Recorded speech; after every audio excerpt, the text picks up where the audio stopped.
Please don't skip video. Please watch full. I kept sacrificing for my family until one dinner made me finally walk away. I spent my whole life being the good daughter until one family dinner exposed the truth about how little I actually mattered. I never thought I'd be the kind of person who would write something like this online. I've always been the keep it inside, don't make noise, family matters stay in the family type. But tonight, sitting alone in my apartment with the lights off and my phone buzzing with messages I don't want to read, I finally understand something I wish I had learned years ago. Silence doesn't make you strong. Sometimes it just makes you invisible. Growing up, I was the easy child. That's what everyone called me. Not the smart one, not the talented one, just easy. I didn't argue, I didn't demand attention, I didn't ask for much. If my parents were stressed, I stayed quiet. If my younger brother needed something, I gave it up. If my relatives needed help, I was the first one volunteering. And for a long time, I thought that made me loved. I was wrong. My parents had my brother Daniel when I was 7. From the moment he was born, the world tilted around him. He was fragile, they said, sensitive, special. If Daniel cried, everything stopped. If I cried, I was told to be mature. When he broke my toys, I was told to share. When I broke something of his by accident, I was punished. At school, if he failed a test, it was the teacher's fault. If I failed, it was because I wasn't trying hard enough. I learned early that love in our house wasn't equal. It was earned, and I was always short. By the time I was 16, I was already cooking dinners, helping with bills, and working part-time. Daniel, he was finding himself. When I got into college with a partial scholarship, my parents barely reacted. "That's nice," my mother said, distracted. "Don't forget to help your brother with his applications," my father added. But when Daniel barely scraped into a mediocre college, they threw him a celebration dinner.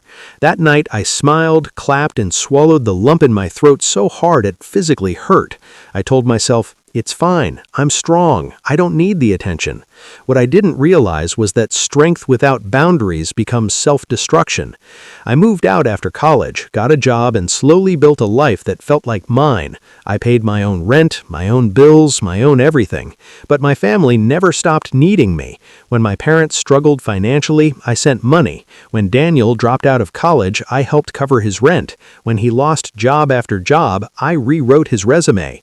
Every time I was told, "You're such a good daughter."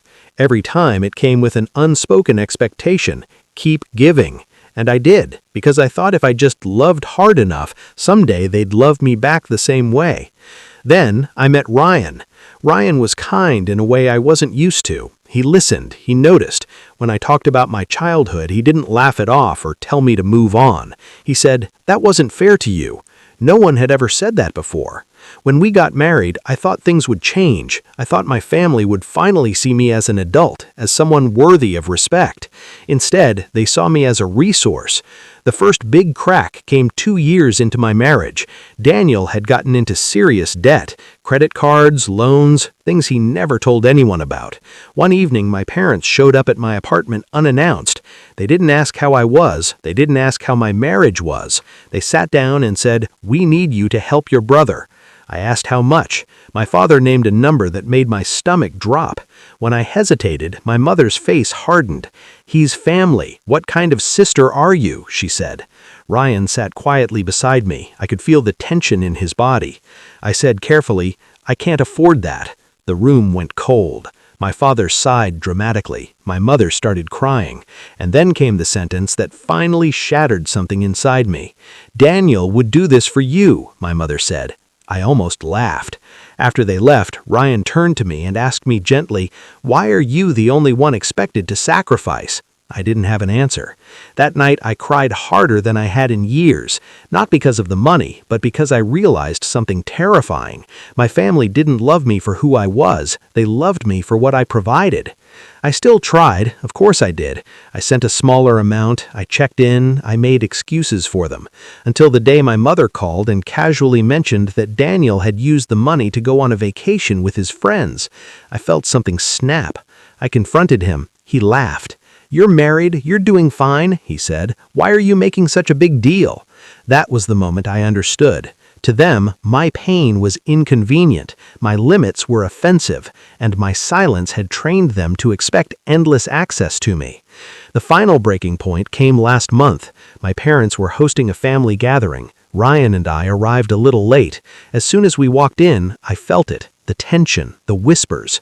At dinner, my uncle jokingly said, "So, when are you going to help your brother again? Poor guy, struggling." Everyone laughed. My mother smiled like it was harmless fun. Something inside me went very, very still. I stood up. My hands were shaking, but my voice was calm.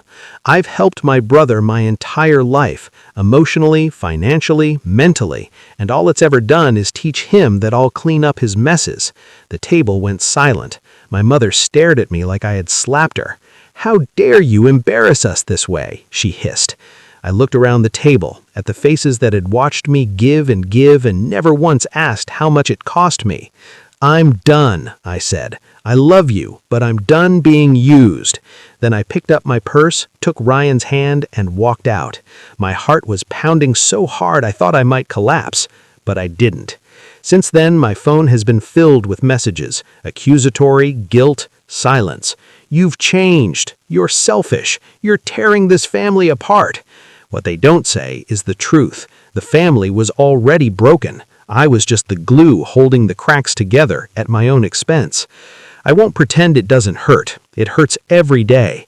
There are moments when I miss the version of myself who believed that love meant endurance. There are nights when I question whether I did the right thing.